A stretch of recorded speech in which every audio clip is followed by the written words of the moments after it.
Hey there, YouTube land. Big Dave here. And we're coming to you on the saxophone channel. So today, this is the coffee for today. Starbucks Cafe Verona Dark Roast. Great coffee. I love it. I'm still looking for a coffee sponsor. So, anyway, in the meantime, this is what we're having today. So I thought I would make a video, and talk to you about this flute that I got. Right now it's a weird situation. Hold on just 1 second. Everybody pause because I have this case and strap and stuck in my foot. Okay, I think it's gone. All right.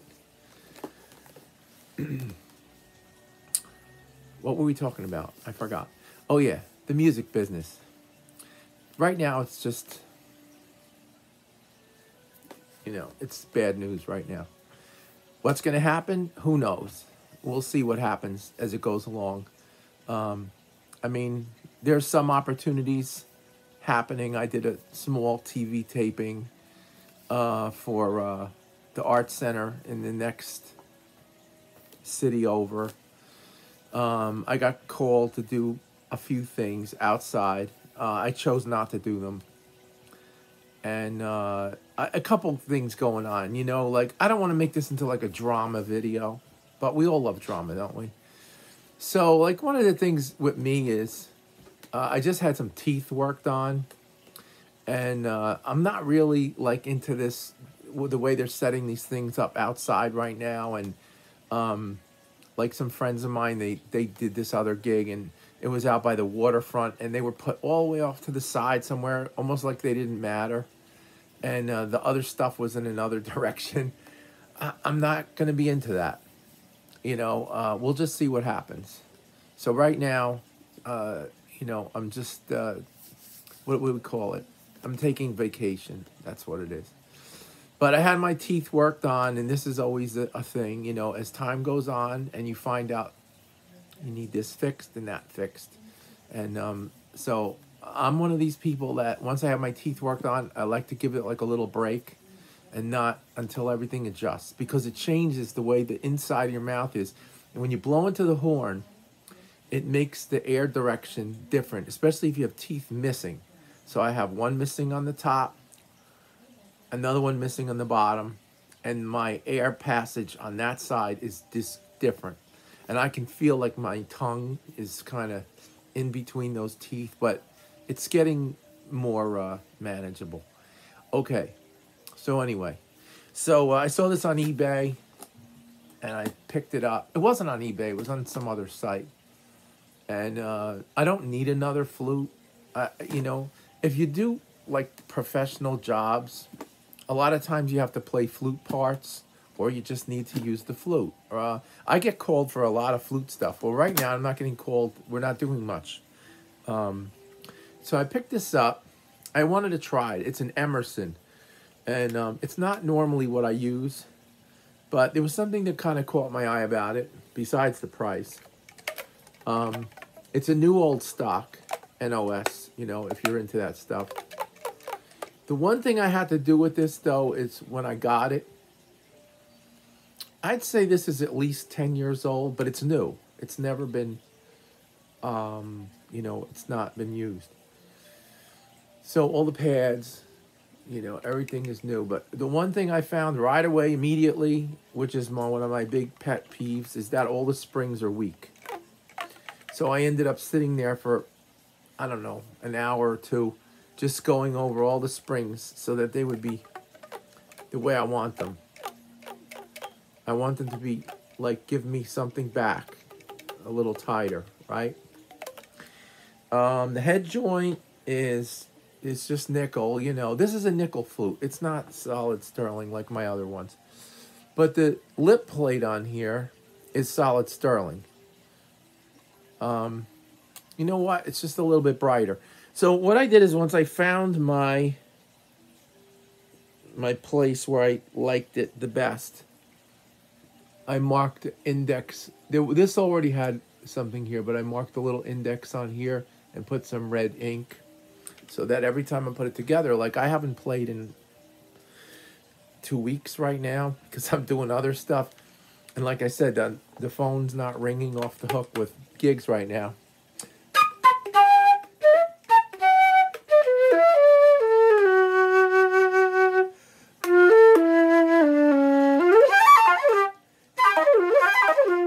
So it plays well. I mean, like I said, I haven't played this in 2 weeks, I guess. 3 weeks. I don't even know. But I just took it out of the closet like a few seconds ago. I haven't played a note on it. I didn't play anything this morning before I talked to you. These are the first notes I made. That's why I put the index on here and set it up. Because I know that if I pick it up,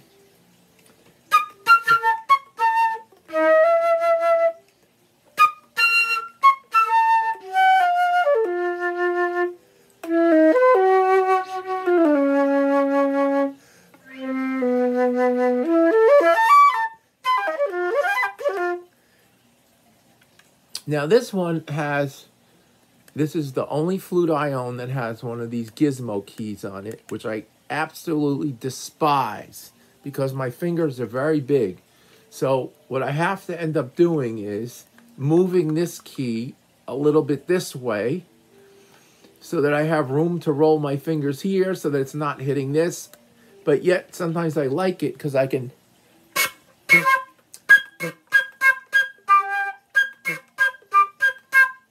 So we're not going to get a C today. I don't care. You know, it would be nice to have it. But to go up to the C and use the gizmo key, it gives you a little bit more pop and definition in that, you know. Anyway, so it's... the only other thing I had to do with this one is it has... Emerson always makes it where they silver off their spring ends. Not the spring ends. It's the posts that go in. I don't know if you can see it. Let's just see. It's sticking up right there. And there's a whole bunch of them. There's another one there. These little nibs that stick out where they mount the posts, the keys into the posts. So sometimes, like I had 2 of them sticking out pretty far. And I clipped them off and filed them when I first got the flute. Because to me, they were bugging me out. And if I hold the flute like this, I had one of them stabbing me in the finger. But that's typical for some flutes, and Emerson is one of those companies.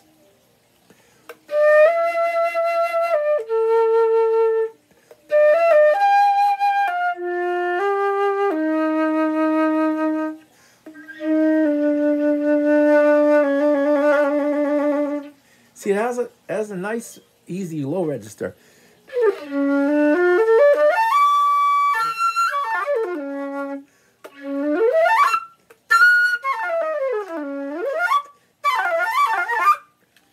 Whatever. Enough of this for now.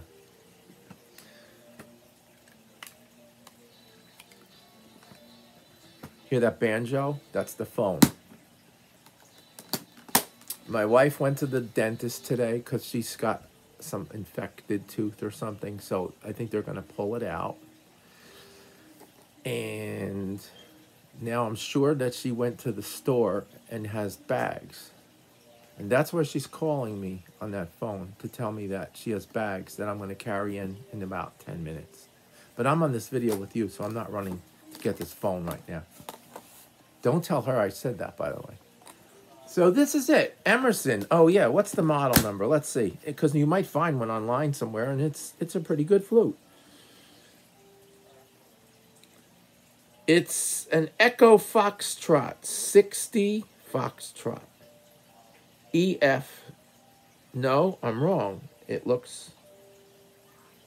Is it BF? No, it's EF. EF. Echo Foxtrot. 60 Foxtrot. Good flute. Now, I know they make this in solid silver and all that stuff, but the way this was set up, it was new old stock. It was nickel, and it's a little bit different than my other flutes. Oh, yeah, the other thing that's different is this. It has the offline G. And I basically, what I do is I end up playing it almost inline anyway, And then I move this key out so I have more space for my pinky. So I'm not really like resetting all my fingers. I just play it this way because my fingers are big. So I can just close this anyhow. It's not a big deal to go.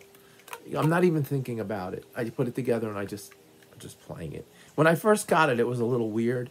You know, I had to kind of adjust myself. But one thing I like about it is the scale, you know, the tuning. I just played this, I did this TV taping, you know, for this art center that was next to me. And one thing I noticed, they had the lights on and everything and all this stuff. And man, my tenor just went so sharp that no matter what I was doing, I just couldn't get the pitch down to where I wanted it. And it was ticking me off big time. My soprano was fine, the flute was fine, everything was fine, but the tenor was just, it was just running like so sharp. And it was so difficult to like blow the pitch down. And, you know, that doesn't happen too often. But this is the kind of stuff that happens. So I'm always complaining, you know, about watching your tuning and getting the tune around and getting the keyboard out and trying to match your pitches to see where you're at. And even I could not control it on that particular day. I just thought it was sharp, you know, and no matter what I did, it was sharp. And it's not even that, you know, people say, oh yeah, well, pull your mouthpiece out, but that's not it. That only has a small thing to do with it. The rest of it is though it's all in here. You know, whether I was getting an effect from the tooth, that's not there anymore. Maybe that had something to do with it. I don't really know. But I do know that my horn was sharp and it was annoying me. And I came home and I spent the next 3 days sitting, retuning and just checking necks and mouthpieces and finding where the pitch is and finding where the pitch is. But it really didn't make all that much of a difference. It was still kind of on the upper side, you know. So that's how it is. It could be our weather change here. You know, there's all kinds of factors that involve with the saxophone. It's a beast, you know, especially the tenor. The tenor is just, you know, it's just the beast of things. Now, I used my Mark 6 on that date. This is a Mark 7. So it's just all these little things, you know. You know what happened? Another friend of mine said something about sticky keys. I'm going to show you what I do with sticky keys. Just give me a second.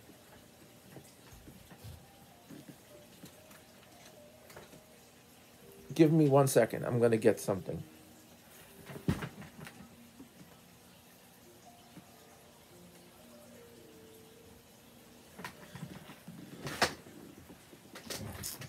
This is what I do with sticky keys.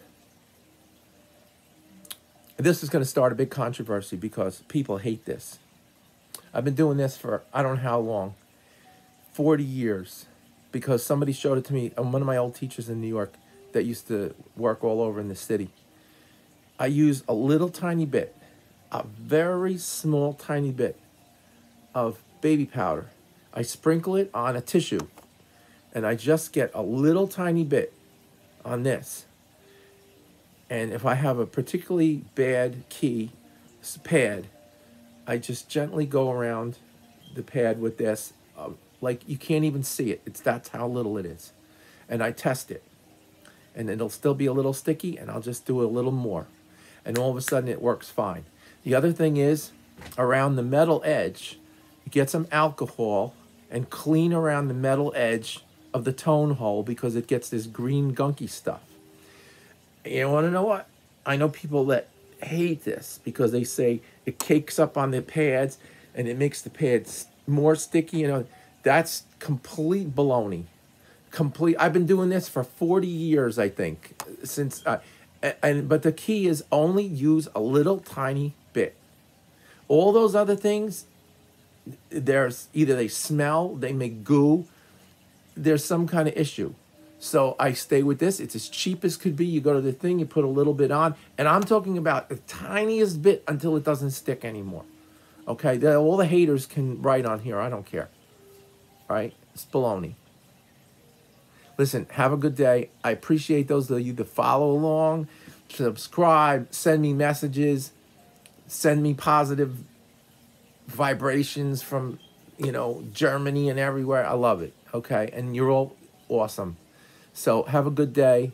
And I hope this was 15 minutes worth your time. All right. Take care.